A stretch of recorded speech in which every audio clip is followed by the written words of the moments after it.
Chapter 4. Later that night, I took the captain his dinner. He hadn't been eating with the crew since before the storm. Usually he would be poring over maps when I entered, but this time he was standing looking out the window. "Captain," I said, "I made a cake today. The men went crazy for it. Hope you like it." He didn't answer. He just stared out the window. "Captain?" I wondered if he heard me. "Yes, cake." He didn't move. I stood a moment waiting for him to turn around. He didn't, so I waited. Finally, he turned around. "What?" "Maybe it's none of my business, but I think it's time for you to mend your relationship with your father.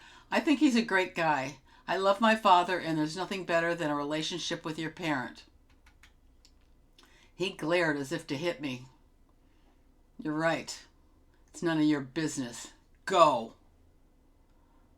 I wasn't going to be put off. "Not until I say something else. You're holding him responsible for something he had no control over. It was an accident. Don't lose a parent because of something stupid." I turned and marched out.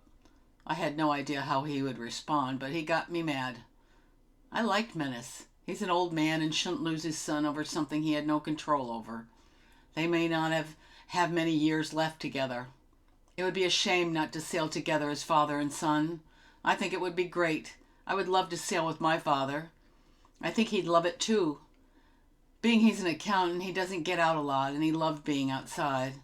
He loved the sea too. That homesick feeling for him crept in again. But wait till he sees my diamond. When my Uncle Cleveland first bought that diamond over for us to see, I think my dad was envious of his brother. He also was enamored with the stone. In fact, after seeing it, I asked my father if we could go find some. He told me there wasn't any place to get them nearby. When we would go out on our excursions to the forest, he would look at stones when we were out. I think he hoped to find something equally as nice as the diamond. I would continue to try to get Menace and Captain back together. I marched back down to the kitchen to clean up. I walked in to find Menace had pretty much cleaned everything up. All the dishes were put away, and he was just finishing drawing some pots. "Wow, you've been busy. Thanks." It was nice to have a respite from the work. I've been doing most everything since the beginning of the voyage, but now that Menace was well, he was helping me with everything. He smiled as he put a pot into the cupboard. "No, thank you. I've been in the dark for so long. You brought me light." He then looked around to make sure we couldn't be heard. "Hermia, I've decided to go with you." He really took me off guard. "Really?" "Yes.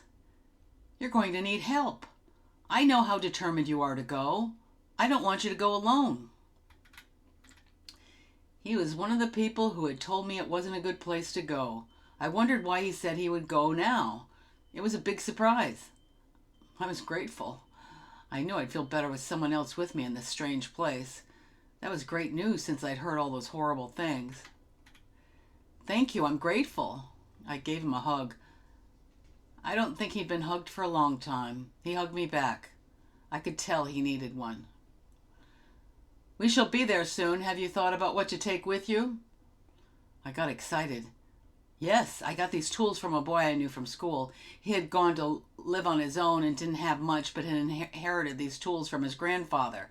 I paid him off with sweet cakes for them. I'd take them when my mother wasn't looking. I think my mother wondered how I could eat so many and not gain weight, but I'd sneak them out in my shirt after cleaning up the table. I have no idea if the tools will work, but better than nothing. We'll need to prepare for a long journey. I don't know how far away the mines are. Mostly I just have dealt with people in towns on business. I had heard the men mention the mines, but I don't recall anyone ever going to them. This is the first thing we need to do. First, find out where the mines are. There's a chance we won't be able to dig there, but perhaps if we know the vicinity the diamonds are found, we can try our luck there." Just talking about finding the diamond got me excited. I couldn't wait to go. Menace suggested we talk to people in town and get more information on the mine, but to do it quietly, as they may not want strangers digging their diamonds. It never occurred to me that there would be a problem digging for them. I knew diamonds were valuable, but I just thought anyone could dig for them, like digging mussels on the beach. That was the beginning. It was great having a partner to go with. Even though I was excited to have him go with me, I worried about him because he was old. He appeared to go around the ship good, but I wondered how he'd do on an adventure. Even my father would get tired on our excursions. He never would keep up with me. What if he couldn't keep up? These worries were only fleeting because my main focus was just finding my diamond. Every day I'd ask someone how close we were to Rugistan. I think they were sick of me asking. One day Tarver caught me by the arm while I was looking to see the island, which still wasn't in view. "What are you so excited about Rugistan?" Perhaps I'd been too annoying. Actually, he did seem annoyed with the topic. I was sure I could tell him about my quest too. He might not be as receptive as Menace was, so I evaded the answer. "I heard stories, that's all. Just an adventure I dreamed of." "An adventure?" he asked as he packed his pipe. "What do you mean adventure? What do you plan on doing there?" Again, I evaded his question. "Have you ever been there?" "Of course," he snorted, and then took a long drag on his pipe. "Have you explored it?" He practically choked. "Explore? No. We drop off our cargo and get what they give us. Then we're gone." He seemed annoyed again. "Why haven't you explored? Don't you want to see someplace new?" He bristled. "New? There's nothing new that I want to see there. I don't need an arrow or a spear in my back or to get eaten." I was a little horrified by that remark, especially that get eaten part. "Why do you think that?" "I've heard stories, plus I told you, one of my mates explored and never came back." "But you really don't know what happened." "No, but..." I cut him off. "Nothing you can say will stop me. I can't wait." I was determined despite his warnings. Tarver walked away disgusted. I guess he didn't want to argue with me or else was tired of our discussion. I don't know why I felt so confident about going to Rugistan to find a diamond, but I did. I couldn't imagine natives attacking with spears, bows, and arrows. Seems I would have heard about this before. Tarver did kind of get me perturbed with his accusations about the island, so later I drilled Menace on what else he might know of Rugistan. I was kneading bread when he entered the kitchen. I'd been mulling over Tarver's words and just wanted a non-confirmation by Menace. "Menace, have you ever met a native on Rugistan?" He turned to me. "You getting nervous?" "No, Tarver told me the natives eat people." Menace laughed. I hadn't heard that. I was amazed by his reaction. "So you think it's not true?" He walked into the dining area and wiped down the tables as he talked. "I doubt it. People like to scare other people sometimes for their own reasons." I punched my dough as I yelled to Menace, who was in the other room. "You think he's trying to scare me?" "I don't know. I heard that story about his friend disappearing before. Nobody really knows what happened to him." I left my dough and walked into the dining room to continue our conversation. "Did you know him?" "Sure. His name was Kamal. Strange sort of person. Maybe that's why I never thought something horrible happened to him. He was on this ship. It was a long, long time ago. We docked. Some men went ashore as usual. When it came time to leave, he wasn't there. I remember Tarver wanted us to wait, but nobody would go ashore to find him. Last anyone saw him, he was talking to some native woman. Some of the men figured he decided to stay with her." "But would he come back for his pay?" "Actually, we had paid them before the men went ashore. I don't remember if he had any more coming." "Didn't you think it's strange he didn't tell Tarver he wasn't coming back?" As I stated, Kamal was a strange one. I wouldn't put a whole lot of weight on these stories, plus it's a long time ago. Rugistan is different now. He walked back into the kitchen with me following. "If you're scared, we could call it off." "No, I'm not scared. Just curious." Well, actually, I was a little nervous, but there was no way I was going to come all this way and not even attempt to find my diamond. I returned to my dough, kneading it, thinking of what we might encounter. "Okay," Menace said. I had no way of knowing if he believed that. I thought about the natives all night. I wondered if they knew where the diamonds were and if they would show me. I didn't care about the value of the stones. I just wanted one. My diamond. I still remember my uncle holding it between his fingers in the sunlight.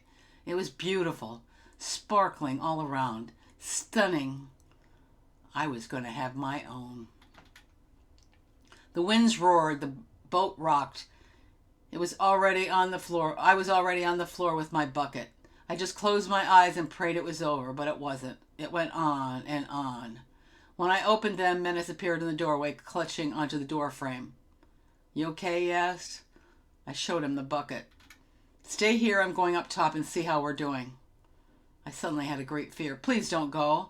My fear was he would get washed away and I wouldn't have a partner to go to Rugistan. That was terribly selfish, I know. I wouldn't want anything to happen to him anyway, but I was worried. He could see I was distressed. What is it? I didn't know if I should tell him or not. What? I worry you might not come back.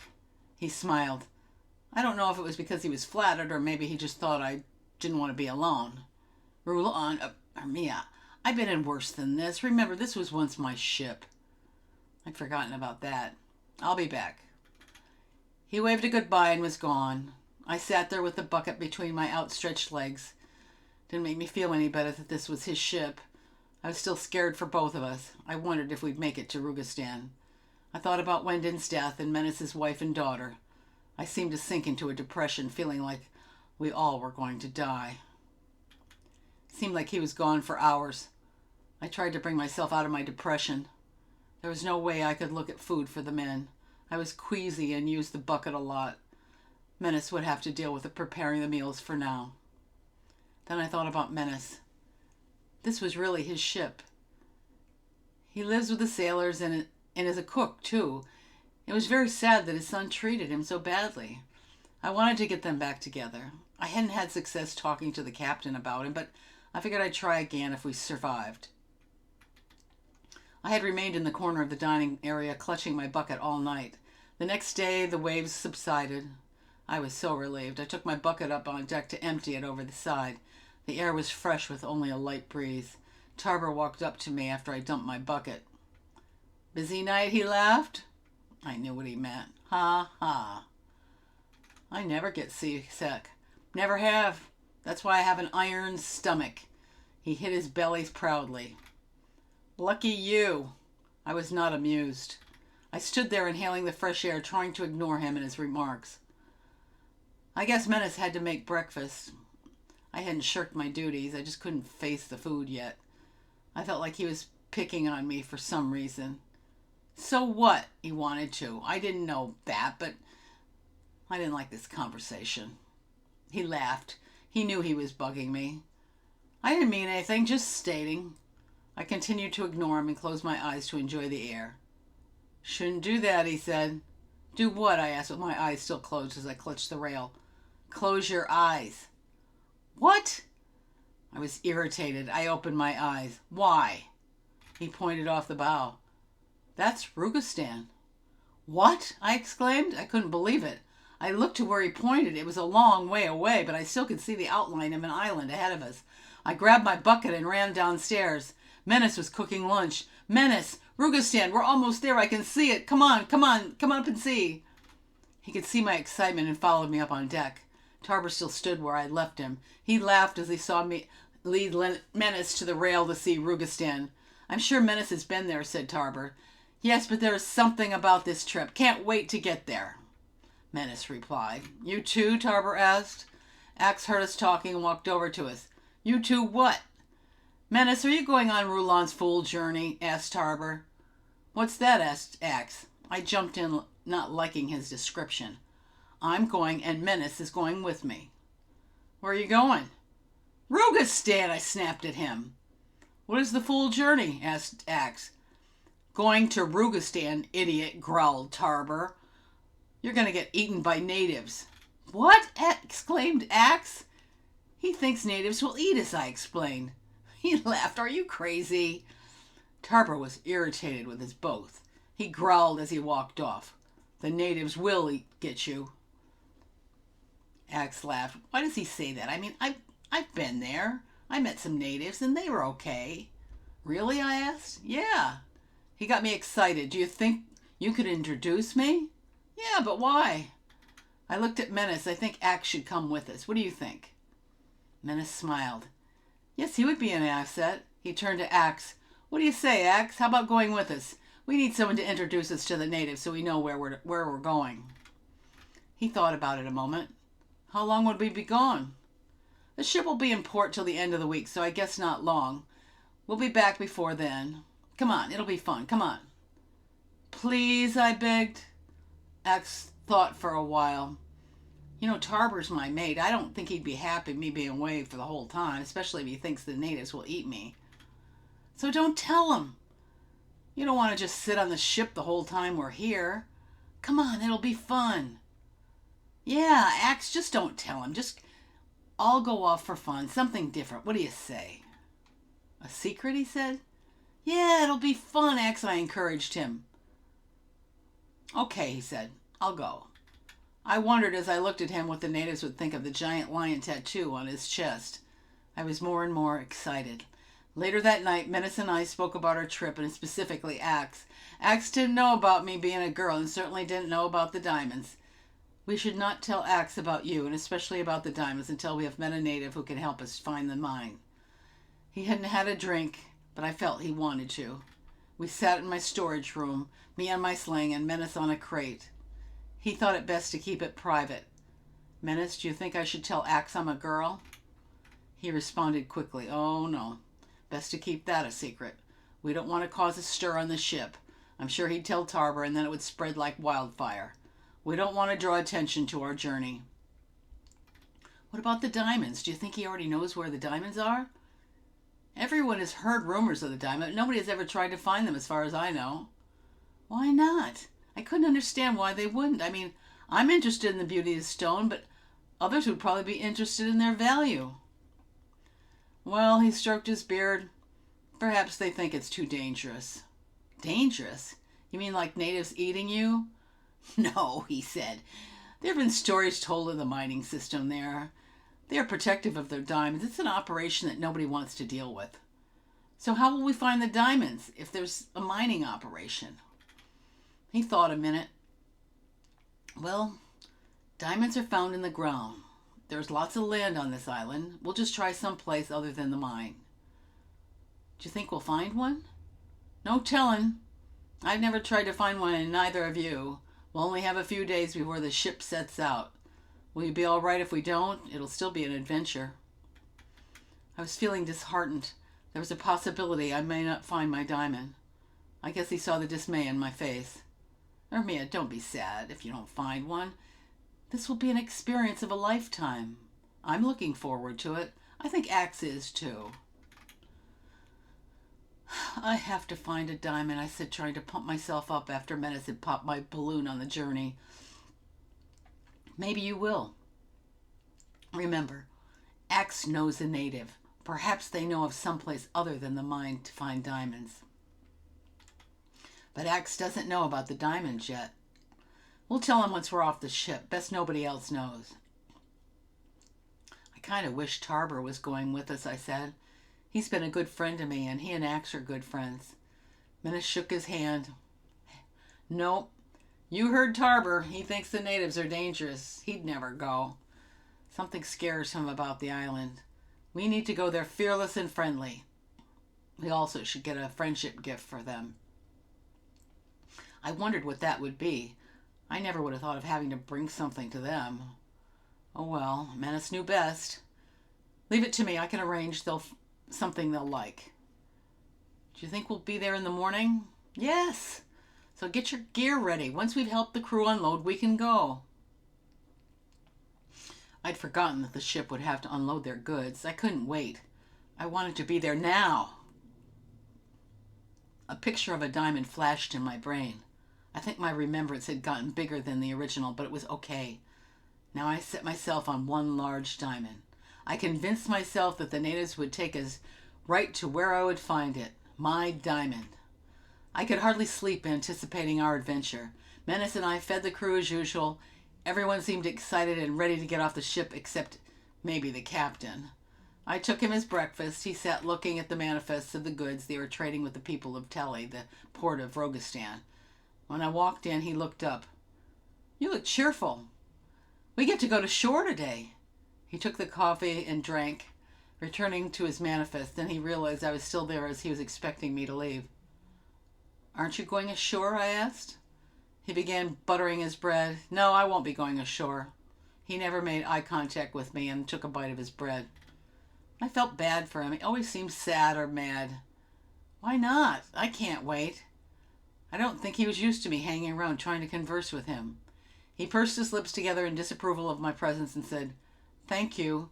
He dismissed me without an explanation. I turned to leave and then turned back to him. "You should go ashore, you know. You've been in this cabin too long. A change of environment might be good for you. When was the last time you had fun? You can't just work, work, work. You always seem so unhappy. Really, you should go ashore." I may have pushed my limits in talking this way to my boss, but I wanted him to be happy and to be happy with Demenis. The look on his face was not only surprise, but anger, too. So before he could dismiss me again, I left. I went down to the kitchen where Menace was already preparing a bag of food for us to take. I finished cleaning the kitchen. I didn't know if I should tell him about my words with the captain, but finally asked, "How come the captain doesn't go ashore?" Menace stopped for a moment. "He used to. I guess I haven't noticed. He does go ashore for negotiating with traders. Maybe that's enough. I don't know." "Does he have a wife and kids somewhere?" "No. There was a girl once, but after the accident that was over. He hasn't talked to me if you haven't noticed." "Sorry. I was just wondering. He needs something to make him happy." Menace nodded. "Yes, he does, but he's built a wall around himself. I don't know what could bring it out." That was so sad to hear. I was finishing up cleaning when Tarver walked in. Immediately I could tell from his scowl that he didn't approve. Then he saw the bag of food. "What's this?" Menace answered, "Lulan and I are going ashore. Thought we need food for the trip." Tarver looked at me angrily. "You're still going?" He reprimanded me like Mother would have. I never knew how to respond when she would say something like that. I didn't even know how to respond to Tarver either, but I did try hard to be defiant. "Of course," I said defiantly. Then Axe came running down the stairs. He didn't see Tarver. He turned the corner into the kitchen. "Don't forget to pack some food for us." Then he saw Tarver. Tarver scowled.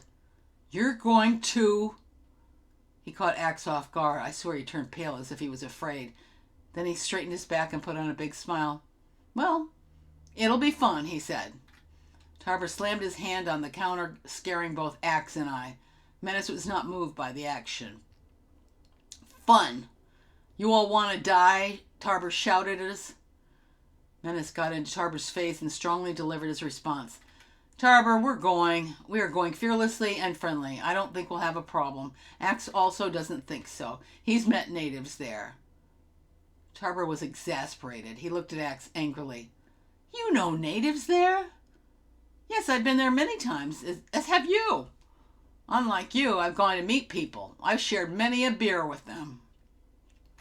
They're good people, not like what you say." His lip folded over in a pout. Tarver was stunned. He looked at each of us and threw his arms up, practically hitting the ceiling. "You're all crazy. Don't blame me if you get killed." With that, he stomped out.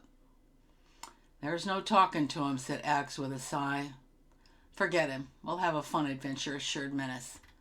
I felt bad. Tarver was a good guy. I wished he was going. Then Axe could prove him the natives were nice. After the unloading of the ship, Menace, Axe, and I were to meet at the end of the dock. Menace and I carried our bags down the gangplank to the dock. In that moment, I got chills. "I'm in Rugistan," I cheered inside. My dream was unfolding. The closer we got to Telly, the more excited I got. Telly didn't appear to be very big. Of course, my hometown, Almaro, was big and bustling. Telly seemed rather primitive to Almaro. There were carts and horse-drawn carriages passing along the streets. People didn't dress well, and buildings did not appear maintained. It was kind of a makeshift town. I could see even among the stone buildings there was almost as many shacks and thatched huts. I'd never seen anything that was even close to being like this town. Menace and I stopped at the end of the busy dock.